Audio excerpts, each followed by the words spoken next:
sure it's a little closer than you wanted, but you feel like you got some good things out of that game? Well, you know what, we're gonna be in ball games all year. They're gonna be either close or games we're gonna have to try to. You know, I said to our guys early in the year, we've got to be the hardest playing, scrappiest team. Is that word scrappy? Scrappiest team in the country in terms of how hard we have to play. You know, we've done it with teams before in the past, and you know, the buy-in piece is that we have to continue to want to do that every night. You know, we're not going to come in and out-jump teams. You know, we're not going to out-jump any team this year. You know, but you know, we can have physical blockouts. Lowest man always wins. It's not the guy who jumps the highest. You know, but you know, we just have to continue to work on those areas and improving those areas as well. Value taking care of the ball. Got to do a better job of taking care of the ball still. That's something we place an emphasis on every day in practice, and we have to have better carryover in games. Well, if he was a guy, I know you've been recruiting. You recruited at Fresno State.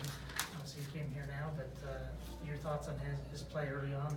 Well, you know, the big fella, you know, he has a different role obviously here than we recruited him for there. You know, we recruited him as a developmental guy that we were going to bring along. He was going to play behind a lot of older players, and you know, he wasn't going to have to be a focal point of what you're doing. But you know, you fast forward and we have him here. You know, he's got to play right now, and so we had to really, again, with his learning curve and his growth curve, it all had to change from day one. And we started the summer with his conditioning.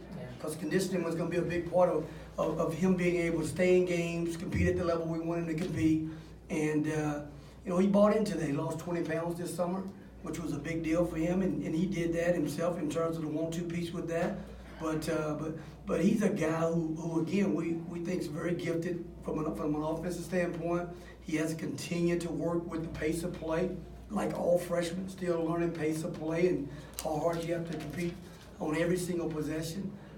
You know, the unfortunate thing for him is we just don't have any subs for him. We can get him in. He's really kind of a 2-minute guy. If you could get him out there for 2 minutes and have him go as hard as he can go for 2 minutes and then sit him down and put him back in 2 more minutes, that's kind of where he is right now as a freshman. If he did that, he'd be a very, very productive player on both ends of the floor. But for right now, we're having to try to have him grow through having to play a longer stretch out there on the floor than we anticipated with, you know, when we recruited the first time. But I like what he's doing. I like what he's trying, and a lot of it's going to be based on conditioning and maturity for him. Talk about Evan's performance tonight.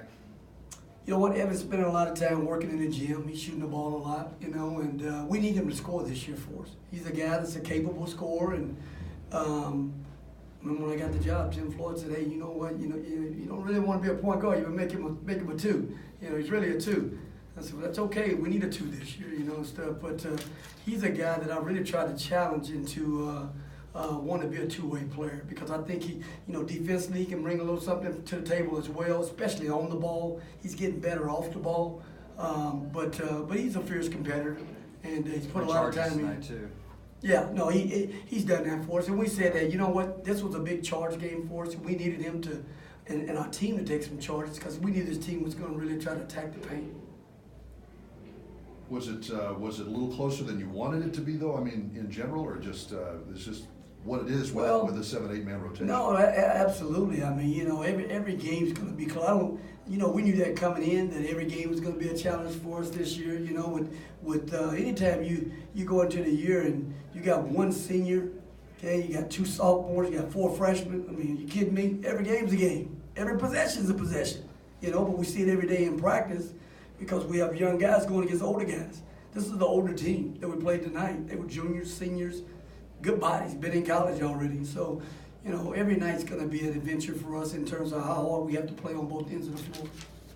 You mentioned before the season even started that you see, though, a lot of upside for these guys. Is it just like youth and potential? I mean, is that what you see in practice? You know, the thing that we're trying to do right now is lay a foundation. We're trying to build a foundation for how we want to play offensively, how we want to try to play defensively. You know, we may not have all the firepower right now, you know, give or take in terms of being able to take one guy, put another guy in, and don't have a drop-off and everything at the moment, but we still don't want to sacrifice how we want to do things moving forward. You know, there are going to be times that we're going to have to really try to slow it down at times and really try to execute and get done what we want to get done. But more importantly, we got to really buy into how hard we have to play defensively, finish with physical blockouts, try to get out and play a fast pace of game on offense, try to get some easy baskets. The hardest thing to do in basketball at any level is to score 5-on-5. You got to get some easy baskets, and you're able to do that by finishing possessions, physical blockouts, and now we can get out and really play to our strength. And we want to hopefully in the future be fast, athletic, and get up and down the floor. But if we don't, then we also have to be able to flow and be able to move the ball and get it where we want to get it to. So it's a little give and take in terms of how you want to play and the way we want to play moving forward. But right now, this whole year is about laying the foundation. How hard you have to play on both ends of the floor. Do you like the Heart though so far? Yeah, you know what I do. I haven't, we played really well in the first half. We've come out and played, well on the road in the first half. This group's still learning how to play 40 minutes, and that's hard with older teams early in the year, teaching them how to play for 40 minutes. Pivotal times in the game, you got to be able to get stops when you need to get a stop. When you need to go down on the offensive end, you got to really execute what you're trying to get done. Really execute and earn a basket. And then you got to go back down on that end and do it again, get a stop again. So that's all part of learning how to work the game. You hear me say it all the time. Learn to work the game for 40 minutes, okay, where you put yourself in position to have a chance to win the game. And that's all, incorporated with rebounding. That's all taking care of the basketball, value and taking care of the basketball to be in a position to be able to do that. Anything else, guys?